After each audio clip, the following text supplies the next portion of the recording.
So, with the news that there is a ceasefire being agreed between Hamas and Israel, the Libs have been taking it pretty well. Of course, they haven't, and a lot of them don't even want to talk about it because, as we saw throughout the election, the Libs were saying to every leftist and just anyone, you must vote for Joe Biden because Donald Trump would be worse for Gaza. I don't know how they knew this. They just suspected he was going to be. Despite the fact Joe Biden and Antony Blinken are some of the most vicious Zionists in the history of the American government. That is not an exaggeration. Go back to Ronald Reagan, George H.W. Bush, even George Bush, who are all better on the Israeli-Palestine issue than Joe Biden and Antony Blinken, right? But they were saying you must ignore what Joe Biden has done because Donald Trump will be worse. It's just an insane argument, right? No wonder it didn't work with anyone, because when you're seeing what happened in Gaza at the hands of Joe Biden and Netanyahu, you weren't thinking, oh my God, this could get much worse. You weren't. It literally was the worst it could be. There was no rules for Israel. And as we found out recently, there was no pressure on them to stop. It was only when Donald Trump came in, there was actually pressure for a ceasefire for the first time. Significant pressure. And that's from insiders who've been working on negotiations throughout this process going back to May. And you saw a lot of these tweets. And a big one was, oh my God, if Donald Trump becomes president, he's going to nuke Gaza. And this guy saying, it's like one of these resistance grifters. I can't vote for Harris because of Gaza. Cool, you just got Gaza wiped out of existence. Congrats. Spicy take from me. If Kamala Harris had become president, there would be no ceasefire right now, because she'd probably had the same people carrying on from the Biden administration. And we've seen she was so resistant about going against Biden. So this was the sentiment you saw around election time. You know, Gaza deserves this now, and all you Muslims, you deserve this to happen because you're all idiots for not voting for Biden. But now it seems Donald Trump, in the very, very, very, very, very short term, is better on Gaza than Joe Biden was. Now, if you're seeing this later, because I'm streaming right now, I've made a video how this deal isn't good for Palestine. Donald Trump doesn't give a shit about Palestine, and probably his second term is going to be bad for Palestinians, right?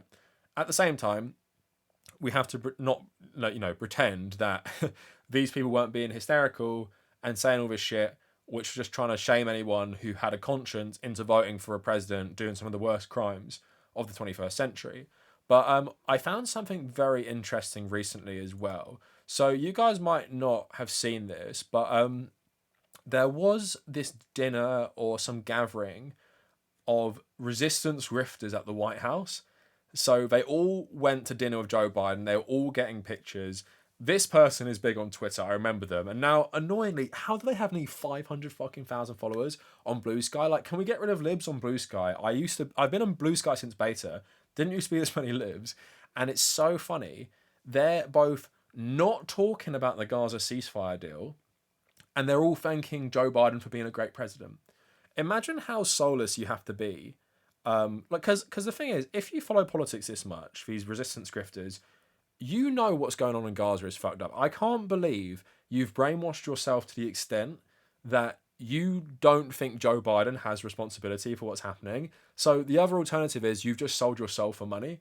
This is what people like this person have done. So if I go on their timeline, haven't talked about Gaza, but they are posting shit like Trump's mugshot, right? So fucking stupid. And then again, imagine being this soulless when Joe Biden is going out of office, probably one of the worst presidents ever, and you say this: thank you, President Biden. Thank you for your lifetime of public service. Also, if we're talking about Biden as a lifetime, this is actually a fucking insane statement. I know American politics better than every American, but Joe Biden is the architect of the crime bill. Even if he didn't do what he did in Gaza, he still tripled the US prison population, and made a racist criminal justice system way more racist, which causes so many problems in America today. That's Joe Biden. So if you're talking about his lifetime, that's what he did in his lifetime. That's his legacy. His legacy is the industrial prison industrial complex and Gaza. And you're thanking him for that. Thank you for your kindness, your compassion, your empathy, your character, your love for America, and your leadership. You have given everything to our nation, and I shall remain forever grateful. Does this person actually believe this? Imagine getting a photo like that with, I don't know, fucking Hitler.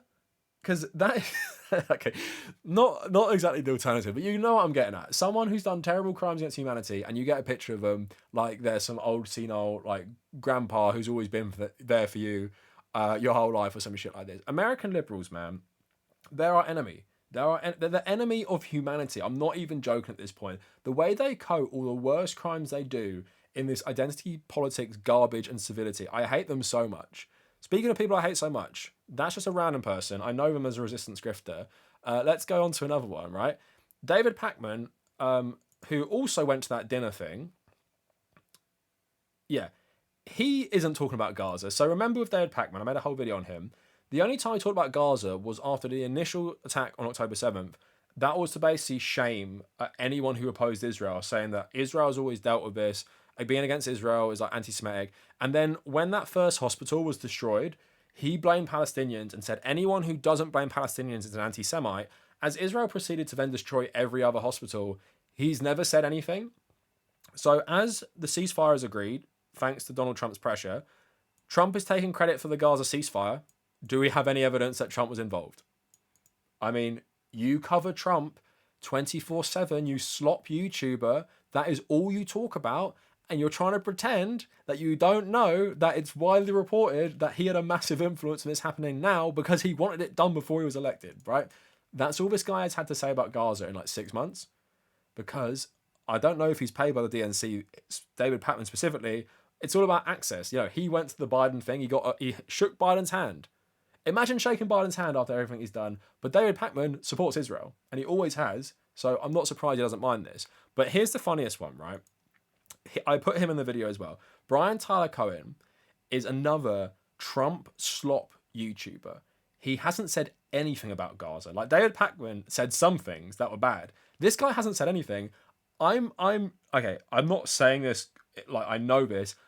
I would not be surprised if he was literally on the DNC payroll. He is so well connected with actual DNC politicians, like Democratic politicians, and it seems like they all get the same briefing every single day. This guy isn't talking about Gaza either. Like he actually, this is the only thing he said about Gaza in like not 6 months, in like 1 year. He had a Pod Save America guy to come on his show after October 2021. We live in hell. Reporter, who gets credit for this? You or Trump? Biden, is that a joke? That's all he says. All he said about Gaza is trying to defend, Biden. We live in hell, not because the most terrible crime against humanity of the 21st century has been happening over the last year and a bit, because someone asked who gets the credit for the ceasefire deal. And again, Biden doesn't get the credit because he didn't put pressure on Netanyahu to ever accept it. So Trump gets the credit because he's the one who did it for whatever reason. We know this, right? So these liberals are just so disgusting to me because they pretend they care about human rights. If you go on this guy's profile and every liberal resistance grifter, they're talking about, oh my God, Republicans are anti-trans. Oh my God, Republicans are anti-women. Look at Marjorie Taylor Greene. Look at all these people. Look how bad and crazy they are. But when it comes to their own people, their own party doing like literally crimes against humanity, nothing to say. And we all know, like deep down, all these liberals, if this was Donald Trump doing this, they would be going after him all the time. But they don't because it's their guy. And that's why liberals, and we're seeing this more of like blue MAGA, this is why they're so disgusting. Blue MAGA and liberal resistance grifters, they don't give a shit about anything. They only give a shit about their team winning.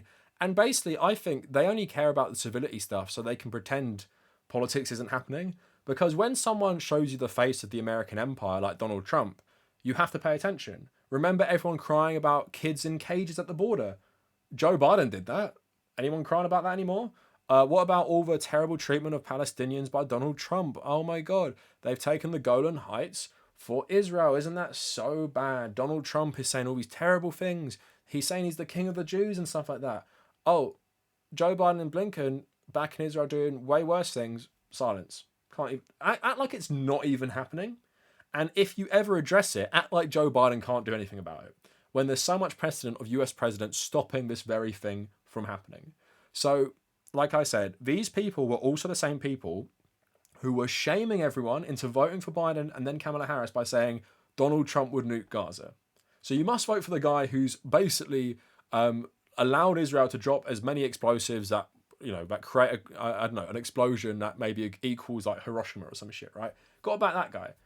And I'm just so done with American liberals cosplaying as leftists infecting the online discourse. But how the fuck does this guy have 600k followers on Blue Sky? Blue Sky is like a year old. And that's why it's so annoying. I can't get rid of these people.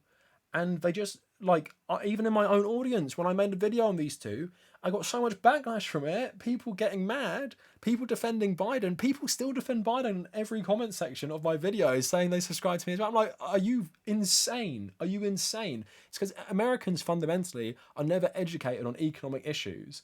So they never understand how the world works in terms of like how global capitalism works and the US role in global capitalism.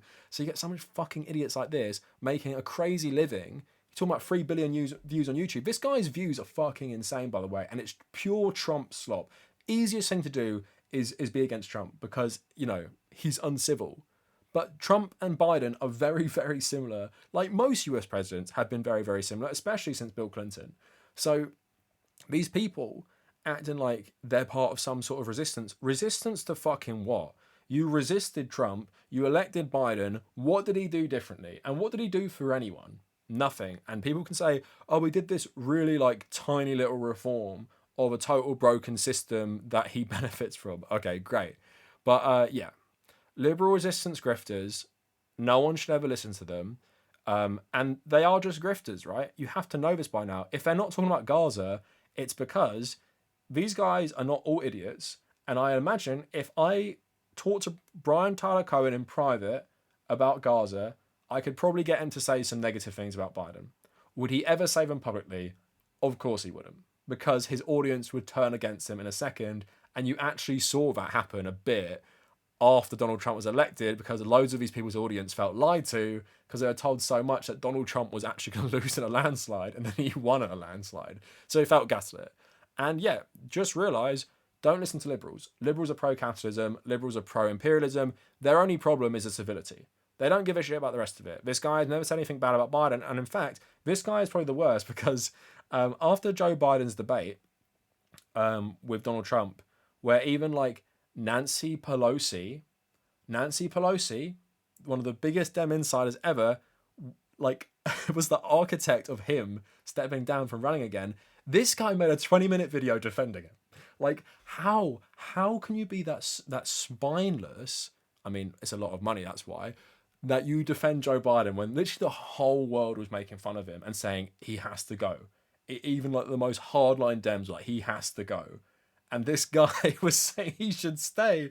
And his debate wasn't that bad. And they always talk about how like Fox News, there's like a Fox News reality like conservatives live in. There is an MSNBC, CNN reality that like tens of millions of Americans live in, where they don't actually think anything is wrong with the country apart from Donald Trump as president. If Donald Trump was simply never president again, the world would be better. If you know, AOC, Pete Buttigieg, whoever, you know, some other like centre-left Dem, centrist Dem became president or like the dictator for life, things would be good. And it's frustrating as well, because the one thing I'll say about American liberals are pretty good on social issues in a way that like maybe British liberals aren't, because all the transphobia or just reactionary anti-immigrant sentiment. Like American liberals can be pretty good. Like just like your average, like, I don't know, 50-year-old liberal or something like that. They can be okay. But then it's like they're steered in such a terrible direction where they just support horrible people like Joe Biden forever. And it's just sad. But that's the way American media works. You've got CNN, you've got Fox News. They both point you to the same conclusion. You're both going to support the status quo. And it's just basically two flavours of the same thing. So, yeah. And one thing I'll say, too many American leftists sound like this guy. And we must purge American leftists from online spaces, because I'm so done with American leftists, the lolicon left, the pro-NATO left. We're just not going to get anywhere with people listening to these types. So, yeah, that is it for this video. Let me know what you guys think. Thanks for watching.